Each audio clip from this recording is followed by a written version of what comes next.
Hello friends, मैं हूं अजीज शेख। आप देख रहे हैं movie stock movie explain channel, जिस पर आज मैं आपके लिए एक्सप्लेन करूंगा फिल्म द न्यू म्यूटेंट्स और उसके पूरे के पूरे यूनिवर्स को, यानी कि हर एक कैरेक्टर्स की बैक स्टोरी, जिसे मैं कॉमिक बुक से भी उठाकर पूरी तरीके से कवर करूंगा। और इससे होगा ये कि आप द न्यू म्यूटेंट्स के पूरे यूनिवर्स को काफी आसानी से समझ जाओगे। और हाँ, इस फिल्म को भी, जिसमें कैरेक्टर्स की बैक स्टोरी के नाम पर हमें ज्यादा डिटेल्स बिल्कुल भी नहीं दी गई। और हाँ, ये फिल्म 20th सेंचुरी फॉक्स के एक्समैन के यूनिवर्स से जुड़ी हुई है। और सारी फिल्मों की अगर टाइमलाइन की बात करें तो एक्समैन की यूनिवर्स की फॉक्स की बनाई गई टाइमलाइन बहुत ही ज्यादा कंफ्यूजिंग है, जिसे हल करने के लिए मैंने अपने दूसरे channel movie stock movie explain पर एक्समैन की टाइमलाइन से रिलेटेड वीडियो डाल रखी है, जिसमें फिल्म की अभी ही मैं टाइमलाइन को क्लियर करूं तो ये फिल्म एक्समैन की लोगन की टाइमलाइन में आती है। लेकिन मैं श्योर हूं कि लोगन फिल्म की उस टाइमलाइन के अकॉर्डिंग, जो कि ईयर 2029 की है, जिसमें सारे के सारे म्यूटेंट्स मारे गए हैं और जो कुछ भी बचे हैं यानी कि बच्चे, उन सभी को से कनाडा बॉर्डर पर छोड़ने की जिम्मेदारी ऑफ कोर्स फिल्म का लीड कैरेक्टर लोगन ही उठाता है। और उस फिल्म की पूरी एंडिंग एक्सप्लेन की डिटेल आपको मेरे इसी चैनल पर मिल जाएगी, जिसे देखकर आपको लोगन फिल्म का भी पूरा यूनिवर्स समझ आ जाएगा। और इस वीडियो में तो मैं आपको द न्यू म्यूटेंट्स के भी पूरे यूनिवर्स को समझाने वाला हूँ, जिसमें आप टाइमलाइन को अगर कंपेयर करें तो द न्यू म्यूटेंट्स फिल्म लोगन की टाइमलाइन में बिल्कुल पहले आएगी, ना कि ईयर 2029 में, क्योंकि ये फिल्म उसकी शुरुआत की पूरी डिटेल हमें देती है कि चार्ल्स जेवियर ने उस स्टेडियम में किया क्या था, जिसके 1 से 2 साल बाद एक काफी स्ट्रिक्ट एक्शन लिया गया सारे के सारे म्यूटेंट्स के खिलाफ। तो वही टाइमलाइन में आपको इस फिल्म को रखकर देखना चाहिए, यानी कि ईयर 2024 या फिर 25 में। और मेरे हिसाब से इन फिल्मों को अब फॉक्स की बाकी दूसरी एक्समैन की टाइमलाइन के साथ बिल्कुल भी कंफ्यूज कर देखना नहीं चाहिए, क्योंकि जिस टाइमलाइन में ये फिल्म आ रही है वो एक्समैन की टाइमलाइन की दूसरी टाइमलाइन है। और उसी टाइमलाइन में हमने एक्समैन की days of future past film भी देखी है, जिसमें अगर प्रेजेंट की टाइमलाइन की बात करें तो वो टाइमलाइन है ईयर 2023 की। और गेस व्हाट, उस टाइमलाइन में हमें रॉबर्टो डिकोस्टा का कैरेक्टर नजर आता है, जिसे हम न्यू म्यूटेंट्स के यूनिवर्स में सन स्पॉट के नाम से भी जानते हैं। जिन दोनों ही कैरेक्टर का रोल प्ले इन दोनों ही फिल्मों में अलग अलग एक्टर ने प्ले किया है। इससे टाइमलाइन में काफी ज्यादा कंफ्यूजन होगा, जिससे मैं आपको बिल्कुल भी कंफ्यूज नहीं करना चाहता। लेकिन हाँ, फिल्म की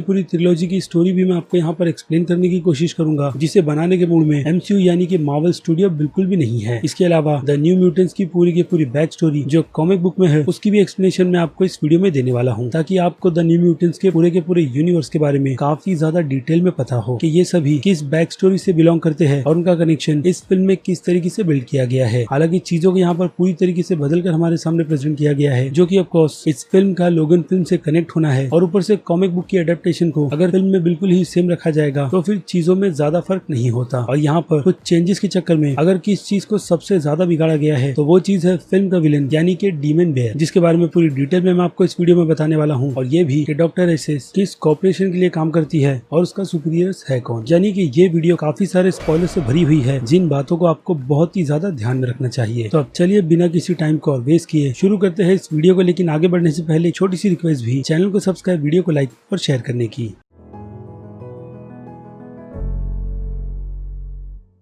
सो फ्रेंड्स, तो फिल्म की पूरी कहानी हमें मिराज यानी कि डैनियल के कैरेक्टर की नजर से सुनाई जाती है। और जी हाँ, उसकी छोटी सी बैक स्टोरी से भी, जिसमें हम देखते हैं कि डैनियल को बचपन से उसके पिता ने यही बताया है कि इंसानों के अंदर 2 बेयर होते हैं, एक जो अच्छाई के रास्ते पर ले जाता है और दूसरा बुराई यानी कि डीमन बेयर, जिसकी शुरुआत काफी छोटे बेयर से होती है। और अगर डर उन पर हावी हो तो उस छोटे से बेयर का साइज उनके डर के हिसाब से बढ़ता चला जाता है, जो फिल्म के स्टार्ट में डैनियल के डैड और उसके विलेज के लोगों के साथ होता है। यानी कि डीमन बेयर का वहाँ पर आना और डैनियल के पिता से लेकर उन सभी लोगों को मार देना, जिसके बाद रिपोर्ट में लिखा जाता है कि टोर्नेडो की वजह से उस छोटे से टाउन की यह हालत हो गई। लेकिन असल में वहाँ क्या हुआ ये बात डैनियल को पता है, यानी कि डैनियल एक सोल सर्वाइवर है और एक हिसाब से म्यूटेंट भी, जिसे बाद में लाकर एक सीक्रेट मेडिकल हॉस्पिटल में रखा जाता है, जहाँ पर उसके जैसे बाकी दूसरे म्यूटेंट्स को भी उनकी पावर्स की प्रॉब्लम का सोल्यूशन दिया जा रहा है। यानी कि एक हिसाब से ये सीक्रेट फैसिलिटी भी चार्ल्स जेवियर की स्कूल की ही तरह काम करती है, क्योंकि इस टाइमलाइन में, जो कि स्टार्ट में ही मैंने आपको एक्सप्लेन की, सब कुछ पूरी तरीके से बदल चुका है। लेकिन फिर भी यहाँ पर रह रहे म्यूटेंट्स को यही लगता है कि सीक्रेट मेडिकल की फैसिलिटी को चार्ल्स जेवियर ही चला रहे हैं, वो भी पूरी दुनिया से छुपकर, क्योंकि एक्समैन को इंसानों की दुनिया में खतरा माना जाता है। लेकिन असल में यहाँ पर कुछ और ही चल रहा है, जिसका सबसे बड़ा रीजन है इस फैसिलिटी में सिर्फ 5 म्यूटेंट्स का होना, जिनकी देखरेख की पूरी जिम्मेदारी डॉक्टर एसेस ही संभालती है। बाकी किचन की जिम्मेदारी तो रोबोटो पर है, जिसकी पावर्स के बारे में इस फैसिलिटी में रह रहे उसके दोस्तों को बिल्कुल भी नहीं पता। और रोबोटो अपनी पावर्स के बारे में किसी से भी बैठकर डिस्कस नहीं करता, क्योंकि जब भी वो ये चीज करता है तो वो और भी ज्यादा डिप्रेस में चला जाता है। लेकिन मैं यहाँ पर आपको उसकी पावर की एक्सप्लेनेशन दे देता हूँ कि रोबोटो का दूसरा नाम जो उसके सुपर हीरो से ज्वाइंट होता है वो है सनस्पॉट। यानी कि रोबोटो खुद को सन की फ्लेम की तरह पूरी तरीके से आग लगा सकता है, जिसकी वजह से उसने अपनी गर्लफ्रेंड को मार दिया और अब वो इसी डिप्रेशन में इस फैसिलिटी में फंसा हुआ है या फिर अपना इलाज करवा रहा है, क्योंकि रोबोटो डिकोस्टा फैमिली से बिलोंग करता है जो कि बहुत ज्यादा रिच और बहुत ही ज्यादा पावरफुल लोग हैं। एग्जाम्पल के तौर पर रोबोटो के पिता की बात करें तो उनका नाम है इमियल डिकोस्टा, जो कि हेल फायर क्लब के मेंबर भी है, वही जिन्हें हमने एक्समैन फर्स्ट क्लास फिल्म में देखा है। अब उनका मकसद क्या है उसके लिए तो आप जाकर उस फिल्म को देख लीजिए ताकि आपको हेल फायर से लेकर रोबोटो के पिता के भी बारे में पता रहे। बाय द वे बात करें रोबोटो के पिता की तो उनके कैरेक्टर के रोल के लिए भी इस फिल्म में एक्टर को कास्ट किया गया था जिनका नाम है एंटोनियो बैंडेरास, जिसके लिए कहा जाता है कि उन्होंने फिल्म के लिए कुछ सीन्स को भी शूट किया था। बाद में उन सीन्स को फिल्म से डिलीट कर दिया गया क्योंकि फिल्म के आगे की पूरी ट्रिलॉजी की प्लानिंग जैसे कि मैंने आपको बताया मार्वल स्टूडियो बिल्कुल भी करने के मूड में नहीं है, क्योंकि अगर ऐसा होता तो एमसीयू की तरफ से इस फिल्म को रिलीज करने के लिए अच्छा खासा वेट किया जाता ताकि ये फिल्म बॉक्स ऑफिस पर रिलीज होकर अच्छी खासी कमाई कर ले। अच्छी खासी मींस 300 प्लस के मिलियन की, जिससे कि ये फिल्म एक ब्लॉकबस्टर हिट रहती, जिसके बाद जाकर इस फिल्म के यूनिवर्स को आगे कंटिन्यू रखा जाता। लेकिन एमसीयू की तरफ से इस फिल्म को जानबूझकर एक ऐसी रिलीज डेट पर रिलीज कर दिया गया क्योंकि कॉन्ट्रैक्ट की डील थी कि ये फिल्म किसी भी स्ट्रीमिंग प्लेटफॉर्म पर नहीं बल्कि थिएटर में ही रिलीज होगी, और ऐसा हुआ भी और फिल्म बॉक्स ऑफिस पर फ्लॉप रही, जिसके बाद फिल्म के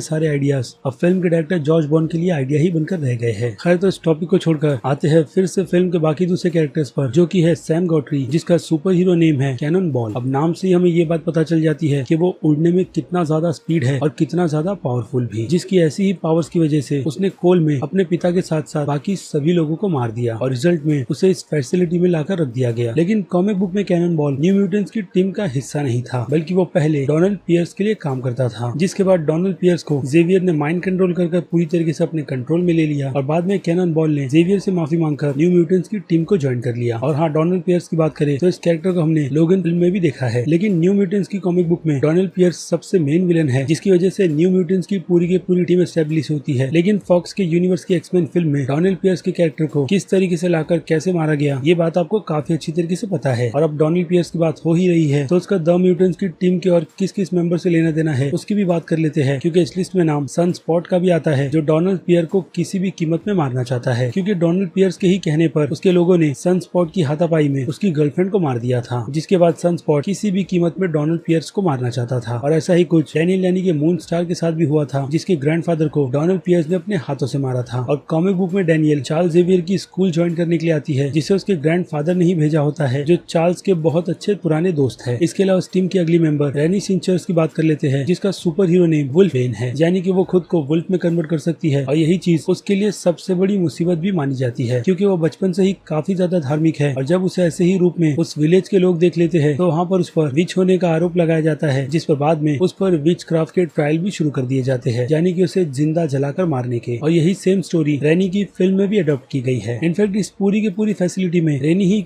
ऐसी बंदी है जो हॉस्पिटल के हर एक कोने को जानती है, यहाँ तक कि जब यहाँ पर पूरी की पूरी सिक्योरिटी लगाकर सारे के सारे रूम्स को लॉक भी कर दिया जाता है तो भी वो काफी आसानी से इस हॉस्पिटल से बाहर निकल सकती है। और वुल्फ होने की वजह से वो वुल्फ की सारी पावर्स को भी काफी अच्छी तरीके से यूज कर सकती है, जैसे कि अंधेरे में देखना और अपने शिकार को स्मेल करके ढूंढ लेना। इसके अलावा वुल्फ के जैसे अटैक भी रेनी काफी आसानी से कर सकती है। और इसके अलावा रेनी एक लेस्बियन भी है, जो कहीं ना कहीं डैनियल से बहुत ही ज्यादा अट्रैक्ट हुई है, और डैनियल का भी हाल कुछ ऐसा ही है, जिसके बाद जाकर ये दोनों रिलेशनशिप में आ जाते हैं। और अब आखिर में बात करते हैं इस टीम की सबसे लास्ट मेंबर अलीना रास्पुतीन की, जिसका सुपर हीरो नेम मैजिक है। और मैजिक के पावर की बात करें तो मैजिक खुद को टेलीपोर्ट कर सकती है एक जगह से दूसरी जगह पर, लेकिन वो ये सब कुछ अपनी लिम्बो पावर को यूज कर करती है, जिसे ऑब्वियसली अर्थ पर तो टेलीपोर्टेशन ही कहा जाएगा। लेकिन लिम्बो की बात करें तो लिम्बो एक ऐसी जगह है जहाँ से मैजिक को सारी की सारी पावर्स मिलती है, जिस पावर की वजह से वो अपने एक पूरे के पूरे हाथ को स्टील प्रोटेक्टेड बना देती है, जिसमें उसके पास एक स्वॉर्ड भी है, जिस स्वॉर्ड से वो मैजिक को काटती है। और इन सब के बीच उसके पास एक लॉक हेड नाम का ड्रैगन भी है, जो कि इसका साइड किक है। इसके अलावा मैजिक के भाई की बात करें तो मैजिक के भाई का नाम है क्लॉसेस। जी हाँ, यही क्लॉसेस जिसे हमने एक्समैन के यूनिवर्स में भी देखा है। लेकिन कॉमिक बुक में मैजिक का कैरेक्टर बहुत ही लेट इंट्रोड्यूस करवाया गया था, वो भी साइफर नाम के म्यूटेंट के साथ, जो किसी भी लैंग्वेजेस में बात कर सकता है, इनफैक्ट मशीनों से भी। और एलियन की तो बात ही छोड़ दो। इसके अलावा न्यू म्यूटेंट की टीम में कर्मा और मैग्मा नाम की म्यूटेंट भी है, जिसकी एंट्री कर्मा के मरने के बाद होती है। और कर्मा न्यू म्यूटेंट की टीम की सबसे पहली मेंबर है और दूसरी वुल्फ है। खैर, लेकिन बात करें मैजिक की तो जिस तरीके की मैजिक की स्टोरी को फिल्म में हमारे सामने प्रेजेंट किया गया है, उससे देखकर तो ऐसा ही लगता है कि जो चीजें उसे पास से हंट कर रही है उनसे वो बहुत ही ज्यादा डरती है, यानी कि उसका बचपन उन्हीं डरावने स्माइली मैन्स के साथ बीता है, जिनके अगर रेफरेंस की बात करें तो इस रेफरेंस को बफी द वैम्पायर स्लेयर से लिया गया है, जो कि 90s के अमेरिका का टीवी शो था। और अगर कॉमिक बुक में मैजिक की स्टोरी की थोड़ी सी डिटेल की बात करें तो मैजिक का पास भी कुछ इसी तरीके का है, जिसमें मैजिक को पूरी तरीके से कंट्रोल बिलास्को नाम का डेविल करता है, जो मैजिक के ब्लड से एक ब्लड स्टोन बनाना चाहता है, जिससे वो और भी काफी ज्यादा पावरफुल हो जाएगा। लेकिन मैजिक जैसी जैसी बड़ी होती जाती है वैसे ही उसके चंगुल से निकलती चली जाती है, जिसके लिए वो खुद की ट्रेन की गई मास्टर कैट को मार देती है अपने हाथों से, क्योंकि वो उस टाइम पूरी तरीके से बिलास्को के कंट्रोल में थी। लेकिन बाद में उसे रियलाइज होता है कि उसने कितनी बड़ी गलती की है, और बड़े होने के बाद वो बिलास्को के डर से लेकर उसके चंगुल तक से छूटकर भाग जाती है, और फिर खुद की पावर्स पर वो काफी ज्यादा कंट्रोल करना भी सीखती है। और ऐसा ही कुछ हमें फिल्म में भी देखने मिलता है, जिसमें बचपन में वो जिस डर से जीती है उससे बाहर फिल्म के एंड में निकलती है, यानी कि खुद के डर पर वो काफी अच्छी तरीके से कंट्रोल कर लेती है, जो डर उसे बचपन से ही बहुत ज्यादा हंट करता आया है। यानी कि फिल्म में मैजिक के साथ बचपन में किसी तरीके की स्लेवरी करवाई जाती थी, जिसकी डिटेल ये फिल्म हमें पूरी तरीके से क्लियरली बिल्कुल भी नहीं देती। यानी कि मेरे पास भी उसकी ऐसी कोई भी इन्फो नहीं है कि कॉमिक बुक से कितनी अलग स्टोरी इस फिल्म में मैजिक के कैरेक्टर की डाली गई है। और अब बात कर लेते हैं इस फिल्म की आखिरी कैरेक्टर डॉक्टर सिसिलिया रेस की, जिन पर इन सभी न्यू म्यूटेंट्स की जिम्मेदारी है, और वो एक तरीके से एक्स क्रॉप नाम की ऑर्गेनाइज के लिए काम करती है, जिस नाम को हमने इसके पहले एक्स-मैन एपोक्लिप्स में सुना है, जिसकी डिटेल मैं आपको आगे दूंगा, क्योंकि यहाँ पर बात चल रही है डॉक्टर रेसिस की, जो खुद भी एक म्यूटेंट है, जिन्हें अपनी पावर्स पर काफी अच्छी तरीके से कंट्रोल करना आता है। और उनकी पावर है इस पूरे के पूरे हॉस्पिटल को एक शील्ड के अंदर प्रोटेक्ट करके रखना, जहाँ से कोई भी म्यूटेंट्स उन्हें मारे बिना इतनी आसानी से जा नहीं सकता। और डॉक्टर रेसिस को मारना इतना भी आसान है नहीं, क्योंकि अभी मैंने आपको बताया कि उन्हें अपनी पावर पर बहुत अच्छी तरीके से कंट्रोल करना आता है, लेकिन वो एक तरीके से इस एक्स क्रॉप्स की पॉपेट है, जो उन्हें जैसे चाहे वैसे नचाते हैं। और अभी के लिए तो उनकी जिम्मेदारी इन सभी म्यूटेंट्स को उनके पावर पर कंट्रोल करने सिखाने की है, जिस फैसिलिटी में अब मून स्टार भी आ गई है। और वहाँ आने के बाद मून स्टार खुद को काफी ज्यादा अकेला फील करती है, जिसकी वजह से वो अपनी जान लेने की भी कोशिश करती है एक लॉक टावर से कूदकर, जहाँ पर बाद में रनी आकर उसे ऐसा करने से मना कर देती है। और यहीं से उन दोनों की बॉन्डिंग फ्रेंडशिप को लेकर काफी अच्छी हो जाती है। लेकिन अगर डैनियल की किसी से सबसे ज्यादा नहीं जमती है तो वो है एलिना, जो बार बार उससे बुली ही करते रहती है, क्योंकि डैनियल को अपनी पावर्स के बारे में नहीं पता, लेकिन इनिला को यही लगता है कि वो झूठ कह रही है, क्योंकि कोई भी म्यूटेंट्स अपनी पावर्स को 16 साल का होने से पहले ही पहचान लेता है। लेकिन डैनियला के केस में ये चीज बहुत ही ज्यादा अलग है, जिसके बाद वो चीज डॉक्टर रेसिस उन सभी को एक्सप्लेन करती है कि कुछ म्यूटेंट्स की पावर ऐसी होती है जो जल्दी सभी के सामने निकलकर नहीं आती, और यही चीज समाज और उनके लिए बहुत ज्यादा बड़ा खतरा है, जिसका एग्जाम्पल वो एक सांप के बच्चों से देती है कि सांप के बच्चे बड़ों से बहुत ही ज्यादा खतरनाक होते हैं। और ऐसा ही कुछ यंग म्यूटेंट्स भी होते हैं, जिनकी पावर्स अगर वो सही तरीके से कंट्रोल नहीं कर पाए तो उससे काफी सारे एक्सीडेंट्स और आम लोग मारे जाते हैं, जो इस केस में इन पांचों ने भी किया है। जैसे कि सैम का अपनी पावर पर कंट्रोल ना होते हुए अपने पिता और उनके लोगों को उस पोलर फील्ड के अंदर मारना, और रॉबर्टो ने अपनी गर्लफ्रेंड को मारा है, और रेनी ने चर्च के फादरी को, जो उसे जलाने की कोशिश कर रहे थे। और इसके अलावा एलिना ने टोटल 18 लोगों का मर्डर किया है, वो भी हंसते हंसते, जिससे ये बात साफ है कि एलिना अपना बदला उन सभी लोगों से ले रही थी जो अब आगे चलकर उसके नाइटमेयर बन चुके हैं, यानी कि स्माइली फेस। और डैनियल अगर केस को तो मैंने आपके लिए पूरी तरीके से एक्सप्लेन ऑलरेडी कर दिया है, लेकिन अभी भी डैनियल एक राज बनी हुई है, जिसकी वजह से इस हॉस्पिटल की फैसिलिटी में काफी सारी अजीब चीजें होना शुरू हो जाती है। जैसे कि सैम को उसका पास दिखना, जिसे देखकर वो पूरी तरीके से डर जाता है और अपनी पावर्स पे से कंट्रोल खो देता है। और ऐसा ही कुछ रेनी के साथ होता है, जिसकी वजह से उसका नाइटमेयर यानी कि वो चर्च का फादर फिर से आकर उसे एक और विच का घाव देता है। और दूसरी तरफ एलिना के साथ भी कुछ ऐसा ही होता है, यानी कि स्माइली फेस का आकर उससे बुरी तरीके से डराना। और सनस्पॉट की गर्लफ्रेंड जो पूरी तरीके से जल चुकी है, वो ऐसे ही आकर उसकी हालत बुरी करती है। लेकिन इतना सब होने के बावजूद भी उन सभी की दोस्ती एक दूसरे के लिए और भी काफी ज्यादा बढ़ती है, और इतनी ज्यादा टाइट सिक्योरिटी में होने के बावजूद भी वो लोग कई सारे रूल्स तोड़कर रात को एक दूसरे से मिलते हैं और बातचीत भी करते हैं। और हाँ, लाइट डिटेक्टर मशीन को भी वो लोग खुद पर टेस्ट कर ये देखते हैं कि कौन कितना सच बोल रहा है, कितना झूठ, जिसमें ज्यादातर तो झूठ रॉबर्टो ही बोलता है कि उसकी काफी सारी गर्लफ्रेंड्स हैं। इसके अलावा इस फैसिलिटी में अगर डॉक्टर रेसिस की बात कोई नहीं सुनती है तो वो एनिला ही है, जो ऐसे ही एक दिन डॉक्टर रेसिस को नींद की दवाई देकर बिल्कुल सुला देती है, जिसकी वजह से अब सारे के सारे न्यू म्यूटेंट्स अपनी मनमर्जी कर सकते हैं। जैसे कि डैनियला रेनी के साथ उसी हॉस्पिटल के ग्रेवयार्ड में जाती है, जहाँ पर बाकी दूसरे यंग म्यूटेंट्स को गाड़ा गया है, जो शायद इस फैसिलिटी से भागने की कोशिश कर रहे होंगे, या फिर उन्हें किसी न किसी रीजन की वजह से मार दिया गया होगा। और यही चीज वो दोनों वहाँ पर डिस्कस करते हैं, जिसके बाद उन दोनों के बीच उनकी रिलेशनशिप और भी काफी ज्यादा स्ट्रॉन्ग हो जाती है। और दूसरी तरफ रॉबर्टो को ऐसा लगता है कि स्विमिंग पूल में एलेना उसे बुला रही है, जहाँ जाने के बाद उसे पता चलता है कि वो एलेना नहीं बल्कि उसकी मरी हुई गर्लफ्रेंड है, जिसकी वजह से डॉक्टर एसेस को होश आ जाता है और वो मौके पर आकर सिचुएशन को संभाल लेती है। और बदले में मिलती है एलेना को पनिशमेंट एक कमरे में बंद कर, और वहाँ वही उसे स्माइली फेस नजर आते हैं, जिसके बाद जाकर एलेना को पता चलता है कि ये सब कुछ और कोई नहीं बल्कि डैनियला कर रही है। जिसके बाद वो वहाँ से सीधे डैनियला के पास जाती है और उसे उसकी पावर्स दिखाने के लिए कहती है, जिसे दिखाने के लिए डैनियला उसे मना करती है, क्योंकि उसे खुद नहीं पता कि उसके पास कौन सी ऐसी पावर्स है। लेकिन जैसी ही एलेना उसे अपनी पावर को यूज कर लिम्बो में ले जाती है अपनी दुनिया में, तो वहाँ डेनिला उसे अपनी पावर बताती है, जो कि है लोगों को उनका डर दिखाने की, जिसे देखकर एलिना पूरी तरीके से डर जाती है और डॉक्टर एसेस मौका देखकर उसे इंजेक्शन लगाकर बेहोश कर देती है। यानी अब सभी को पता है कि उनके डर के पीछे एक्चुअल में डेनिला थी, जिसके बाद डेनिला जाकर एलिना से माफी मांगती है, जो बाद में उसे माफ भी कर देती है और वह ऐसा ही कुछ बाकी दूसरे लोगों के साथ भी जाकर करती है और सभी उसे काफी आसानी से माफ कर देते हैं। यहाँ तक कि रेनी भी, जिसे कुछ ही देर पहले उसका नया टैटू मिला है, वो भी डेनिला की वजह से, और रेनी डेनिला का साथ बिल्कुल भी नहीं छोड़ना चाहती। और दूसरी तरफ डॉक्टर एसेस को एक मैसेज दिया गया है डेनिला को टर्मिनेट करने का, यानी कि जान से मारने का, जिस रूल को वो काफी स्ट्रिक्टली फॉलो कर डेनिला को अपने साथ ले जाती है, जो चीज रेनी को बिल्कुल भी ठीक नहीं लगती। उसके बाद जाकर वो अपने दोस्तों को कहती है कि डेनिला के साथ कुछ ना कुछ बुरा होने वाला है, जो कि हम देखे भी है, जहाँ पर डॉक्टर एसेस डेनिला को यही समझाती है कि उसकी पावर्स इतनी ज्यादा खतरनाक है कि वो खुद उसे कंट्रोल नहीं कर सकती, और अगर जिन म्यूटेंट्स की पावर को वो लोग कंट्रोल नहीं कर सकते तो रिजल्ट में उन म्यूटेंट्स को मार दिया जाता है, क्योंकि आगे चलकर वो म्यूटेंट्स एक्सेस कॉर्पोरेशन के लिए बहुत ही बड़ी मुसीबत बन सकते हैं। जिस फैसिलिटी में इसके पहले एक्समैन अपोकलिप्स में लोगन को रखा गया था, जिसके बाद उसके डीएनए को लेकर वेपन X-23 बनाया गया, यानी कि लोगन की बेटी को, और वही सारे के सारे विजन्स जो फैसिलिटी में होते हैं डेनिला अपनी आंखों से देखी है, तब जब डॉक्टर एसेस उसे कन्विंस कर रही होती है एक थेरेपी के लिए। और अब एक्स कॉर्पोरेशन की बात कर ले तो ये कॉर्पोरेशन किसी भी म्यूटेंट्स को ट्रेन नहीं करती, बल्कि ऐसे म्यूटेंट्स बनाती है जो वेपन की तरह इस एक्स क्रॉप्स के लिए काम करते हैं। और इस पूरे के पूरे एक्स क्रॉप्स को और किसी ने नहीं बल्कि नेथनिल एक्सेस ने बनाया था, जिसे हम एक्समैन के यूनिवर्स में मिस्टर सिनिस्टर के नाम से भी जानते हैं, जिस कैरेक्टर को एक्समैन के यूनिवर्स में लाने का सपना फॉक्स स्टूडियो ने देखा था, जो आज तक अभी भी पूरा नहीं हुआ, एक सोनी पिक्चर्स के 6 सिनिस्टर्स की तरह। तो आई होप ये काफी तगड़ा सुपर विलन हमें आगे चलकर एमसीयू के यूनिवर्स में देखने मिले। लेकिन हाँ, फॉक्स वालों की तरफ से इस कैरेक्टर का रोल प्ले करने के लिए एक्टर को भी हायर किया गया था, जो कि जॉन हम है, जिनका अपीयरेंस हमें एक्समैन अपोकलिप्स फिल्म के एंड में दिखाया जाने वाला था, बट बाद में उस सीन को ही फिल्म में से हटाकर एक्समैन की आने वाली दूसरी फिल्म एक्समैन डार्क फिनिक्स के लिए बचाया गया था। बट अनफॉर्चुनेट उसमें भी ऐसा कुछ नहीं हो पाया, और न ही X Men days of future past film में। तो अब आते हैं फिर से फिल्म की स्टोरी पर, जहाँ पर डेनियल को उस बुरी सिचुएशन से बचाने के लिए रेनी डच की मदद से काफी आसानी से पहुंच जाती है, और पहुंचते के साथ में ही वो डॉक्टर एसेस की हालत बहुत ही ज्यादा बुरी कर देती है, उन्हें पूरी तरीके से जख्मी कर। जिसके बाद डॉक्टर एसेस उस सिचुएशन से भागती है, लेकिन तब तक डेनिला पूरी तरीके से बेहोशी में चली गई है, जिसे बेहोश ऑब्वियसली डॉक्टर एसेस ने किया है, और इसकी वजह से एलेना के सपने यानी कि स्माइली फेस पूरे हॉस्पिटल में घूम रहे हैं, जिन्हें मारने से पहले तो एलेना डर कर सीधे खुद को टेलीपोर्ट कर लेती है, लेकिन बाद में वो सारी की सारी स्ट्रेंथ जमा कर लिम्बो से वापस आती है और उन सभी स्माइली फेसेस को खत्म करना शुरू करती है। और दूसरी तरफ सैम भी अपनी कैनन की पावर को यूज कर कुछ स्माइली फेसेस को मारता है, लेकिन सनस्पॉट नहीं। जिसके बाद रेनी डॉक्टर एसेस की स्मेल से उन्हें काफी आसानी से ढूंढ लेती है, जो कोने में बैठकर उन सभी को यही कह रही है कि वो लोग जल्द से जल्द अपने रूम में चले जाए, वरना प्रॉब्लम उन सभी के लिए बहुत ज्यादा बुरी हो सकती है। लेकिन वो सभी डॉक्टर एसेस की बात को बिल्कुल भी ना सुनते हुए सीधे डॉक्टर एसेस को मारने के लिए वहाँ पर पहुँचते हैं, लेकिन ऐसा हो नहीं पाता, क्योंकि डॉक्टर एसेस अपनी शील्ड की पावर को यूज कर उन सभी को कैद कर लेती है, और यही कहती है कि अगर उन लोगों ने डेनिला को मारने की परमिशन दे दी तो उन सभी को छोड़ दिया जाएगा। और अगेन वो सभी अपना जवाब ना ही देते हैं, जिसकी वजह से डॉक्टर एसेस अपनी शील्ड को और भी काफी ज्यादा छोटा करती चली जाती है, जिससे उन सभी का दम घुटने लगता है, और डेनिला इन सब से बहुत ज्यादा डर जाती है, क्योंकि उसी पर उस शील्ड का सबसे ज्यादा प्रेशर बनाया जाता है, यानी कि डर, और डर से निकलता है डीमन बेयर, जो आते के साथ में ही डॉक्टर एसेस को कच्चा चबा जाता है, जिसकी वजह से उन सभी की शील्ड टूटती है, और हाँ, इस पूरे के पूरे हॉस्पिटल की भी। लेकिन अब उन सभी के सामने मुसीबत डीमन बेयर की है, जिसे रोकने की वो सभी लोग बहुत बेजोड़ कोशिश करते हैं, यहाँ तक कि एलिना उस डीमन बेयर को अपने लिम्बो में भी ले जाती है, और हाँ, उसका साइड की लॉकहेड भी इसमें उसकी बहुत ज्यादा मदद करता है। लेकिन इन सब का असर डीमन बेयर पर बिल्कुल भी नहीं होता, और न ही कैनन बॉल का। जिसके बाद चर्च में सनस्पॉट अपनी पावर को पूरी तरीके से यूज कर डीमन बेयर को रोकने की कोशिश करता है, और उसमें वो भी पूरी तरीके से फेल हो जाता है, और रेनी को ये लगता है कि चर्च में डीमन बेयर आ नहीं सकता, इसलिए वो डेनियला को लेकर वहाँ पर छुपने के लिए चली जाती है, जो आइडिया बुरी तरीके से फेल होता है। जिसके बाद इस सिचुएशन को डेनियला के अलावा कोई नहीं संभाल सकता, लेकिन वो भी उस बेयर से लड़ना बिल्कुल भी नहीं चाहती, जो कि उसका डर है। जिसके बाद उसके पिता उसके उस सपने में आकर डेनियला को यही बताते हैं कि वो इस डर पर काफी आसानी से काबू पा सकती है। और फिर क्या है, डेनियला अपने उस सपने से जागती है और सीधे डीमन बेयर के पास जाकर उसे अपना पेट बना लेती है, और डीमन बेयर इसके लिए मान भी जाता है, जो चीज मुझे फिल्म के एंड में बहुत ही ज्यादा बुरी लगी, तो उस पर मैं आपको आगे बताऊंगा, क्योंकि अभी स्टोरी को एंड कर लेते हैं। जिसके बाद वो सभी लोग उस हॉस्पिटल के बाहर निकलकर अपनी आजादी को एंजॉय करते हैं और सीधे निकल पड़ते हैं खुली दुनिया में, जहाँ की सिचुएशन 5 साल बाद कैसी होगी उसके लिए आप जाकर एक्समैन लोगन फिल्म देख लीजिए। और उसके बाद के फिल्म के 2 पार्ट्स की बात करें तो डायरेक्टर जॉर्ज बोन ने अपने उस आइडिया को भी शेयर किया था, जिसमें फिल्म का सेकंड पार्ट हमें न्यू म्यूटेंट्स की कॉमिक वॉर चाइल्ड पर बेस्ड था, जिसमें वॉरलॉक की मुसीबत उन सभी के सामने आती है, यानी कि एलियन इन्वेंशन, जिस कैरेक्टर के रोल के लिए साशा बैरन को फाइनल किया गया था, बट बाद में ज्यादा सीजीआई के बजट की वजह से उनके कैरेक्टर को फिल्म में से हटा दिया गया, और फिल्म से एंडिंग क्रेडिट सीन भी। और फिल्म के थर्ड पार्ट की बात करें तो फिल्म के थर्ड पार्ट का फोकस एक्समैन एपोकलिप्स की तरह एक्समैन की कॉमिक इन्फर्नो पर फोकस करता था, यानी वही मिस्टर सिनिस्टर्स को रोकने का, जो अनफॉर्चुनेट अब बिल्कुल भी नहीं होगा। और अब आखिर में बात कर लेते हैं फिल्म के मेन विलेन बने पैटीमैन वेयर की, जो न्यू म्यूटेंट्स की कॉमिक बुक में डैनियल यानी कि मून स्टार का ऐसा जानी दुश्मन है जो उसका पीछा बिल्कुल भी आसानी से नहीं छोड़ता, जिसके लिए उसे काफी ज्यादा स्ट्रगल करना पड़ता है, क्योंकि वही उसका नाइटमेयर एक्चुअल में सच हो जाता है, जो अपनी पूरी पावर्स डैनियल के लोगों और उसकी फैमिलीज को मारकर लेता है। और हाँ, एक तरीके से डीमन वेयर उन सभी की सोल्स को खुद में ट्रैप रखता है, जिसकी वजह से उसकी वो पावर्स और भी काफी ज्यादा बढ़ती है। लेकिन फिल्म में इस कैरेक्टर को, जैसे कि मैंने बताया, बहुत ही बुरी तरीके से यूज कर हमारे सामने प्रेजेंट किया गया है, यानी कि डीमन वेयर डैनियला की वो पावर है जिसे अब आगे चलकर वो इस यूनिवर्स में काफी आसानी से यूज करेगी, क्योंकि उसने अब अपने डर पर काबू पा लिया है। वेल, तो ये है पूरी की पूरी कंप्लीट ब्रेकडाउन और ending explain video the new mutants film से लेकर इसकी कॉमिक बुक तक की, जिसमें मैंने आपको हर एक कैरेक्टर की ओरिजिन भी बताई है, ताकि आप द न्यू म्यूटेंट्स के पूरे मार्वल के यूनिवर्स को बहुत ही अच्छी तरीके से समझ सको, जिस वजह से ये फिल्म आपके लिए और भी काफी ज्यादा आसान हो जाती है। तो अब इस पूरी के पूरी कंप्लीट ब्रेकडाउन को लेकर आप सभी की क्या राय है उस बारे में मुझे कमेंट कर जरूर बताइएगा कि ये सारी की सारी डिटेल्स आपको कितनी ज्यादा पसंद आई है और कितनी नहीं। और इसी के साथ साथ अगर आपको मेरा एक काम जरा सा भी पसंद आया है तो मेरे इस वीडियो को तो लाइक करना बिल्कुल भी मत भूलिएगा, ताकि मुझे मोटिवेशन मिलती रहे इस टाइप के कंटेंट को अपने चैनल पर कंटिन्यू रखने की। तो अब चलिए खत्म करते हैं वीडियो को यहीं पर। मैं हूं अजीज शेख, आप देख रहे थे movie stock movie explain channel, जिसे अगर आपने अभी तक सब्सक्राइब नहीं किया है तो सब्सक्राइब कर लीजिए और बगल में बने हुए इस बेल आइकन के साथ साथ नोटिफिकेशन को ऑल पर क्लिक कर दीजिएगा। इससे होगा ये कि अपने चैनल पर मैं जब भी कोई नई वीडियो अपलोड करूंगा आपको उसकी नोटिफिकेशन सबसे पहले मिलेगी। इसलिए चैनल को सब्सक्राइब, वीडियो को लाइक और शेयर करना तो बिल्कुल भी मत भूलिएगा। और मैं मिलता हूँ जल्दी आपसे दूसरी किसी वीडियो में किसी और फिल्म या फिर किसी और सीरीज के एक्सप्लेनेशन के साथ। तब तक के लिए आप मेरे चैनल के बाकी दूसरे वीडियोस को एंजॉय कीजिए। Till then,